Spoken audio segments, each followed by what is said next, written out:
ডিব্ৰুগড় আৰক্ষীয়ে চুৰি হোৱা বাইক উদ্ধাৰ কৰি গতালে গৰাকীক। ডিব্ৰুগড়ত চুৰি হোৱা বাইক ১.৫ মাহৰ মূৰত হ'ল উদ্ধাৰ। আৰক্ষীৰ এই সফলতাত সন্তুষ্টি প্ৰকাশ বাইকৰ গৰাকীৰ। মইতো আজি ১ মাহ হৈ গ'ল, ১ মাহ ১৫ দিনমান হ'ল।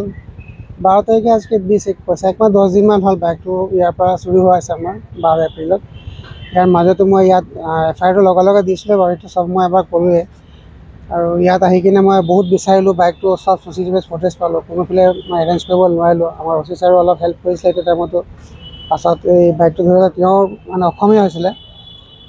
লাষ্ট ফিনিচিং মাৰাৰ মই লাষ্ট চালোঁ যে মোৰ বাইকটো বিচাৰিবৰ কাৰণে মই নিজে অলপ দৌৰিব লাগিব বুলি মই আগবাঢ়িলোঁ। OC ছাৰে মোৰ ক'লে, ক'ৰবাত যদি তোৰ এনেকৈ কিবা ইনফৰমেশ্যন পাওঁ মোক ক'বি, সেইটো টাইমত মই সেইটো কামৰ কাৰণে তোৰ লগ দিম বুলি মোক কৈছিলে বাইকটো ধৰিবৰ কাৰণে। কষ্ট হ'ল বহুত, মানে ভাল লাগিছে এতিয়া বাইকটো পাই। উল্লেখ্য যে আৰক্ষীয়ে বাইক চুৰৰ লগত জড়িত দুজনক আটক কৰিবলৈকেও সক্ষম হৈছে। দীৰ্ঘদিন ধৰি ডিব্ৰুগড়ৰ বিভিন্ন প্ৰান্তত বাইক চুৰে আতংকৰ সৃষ্টি কৰি আহিছিল।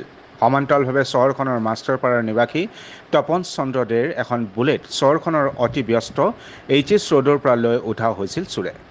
বহু বিচাৰ খোচাৰ কৰাৰ পাছতো সফল নহয় ধেমাজি লখিমপুৰত গৈ বাইকখনৰ সন্ধানত নামি পৰিছিল যুৱকজন আৰু ডিব্ৰুগড় আৰক্ষীৰ সহযোগত বাইকখন উদ্ধাৰ কৰিবলৈকে সক্ষম হ'ল। মানে মোৰ এইটো মই পালোঁ আপোনাৰ বান্দৰদোৱা, আপোনাৰ সেইটো কি কয় ধেমাজি। মই মেইনলি ধেমাজিয়ে গৈছোঁ তাক বিচাৰি কিনে। মোৰ এজন মানে লগৰ এজন আছে, সি ক'লে এনেকৈ বাইক চুৰ মানে আছে, বাইকটো বুলেটটো লৈ আহিছে বুলি কৈছিলে।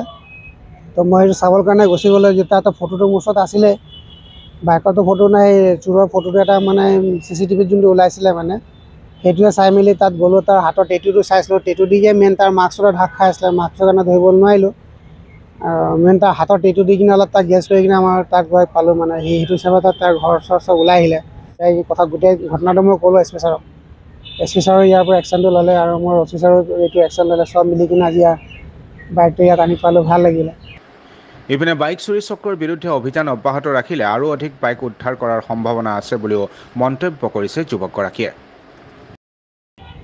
মোৰ বাইকটো যদি আজি ৰিকভাৰ কৰা হৈছে, যদি তাতকৈ ডাঙৰ কথা এই ঘটনাটো যে আৰু কাৰো লগত নহওক, যেনে আৰু কোনো এটা চুৰ ধৰিলে এই চোৰৰ মেইন লিডাৰটোক ধৰিব লাগে। আজি এই চুৰটোক ধৰি লাভ নাই ছাৰ, এই চুৰটোতো তাৰ এটা সৰু ইয়াৰ নিশা 10টা চুৰ জন্ম দিয়া মানুহ যোন চুৰটো বস্তু কিনিছে, সেই তাকে মেইনলি ধৰিব লাগে। কেলৈ সি আজি ইয়াকতো এৰিব, কালি বেলেগ এটা চুৰ জন্ম দিব। তো আজি মোৰ বাইক চুৰি হৈছে, কালি বেলেগৰ বাইক চুৰি হ'ব। সেই চুৰটো নোহোৱাৰ কাৰণে মানে চুৰটো মানে বেলেগ চুৰ জন্ম নিদিয়াৰ কাৰণে সেই চুৰটোকে মেইন ধৰিব লাগে।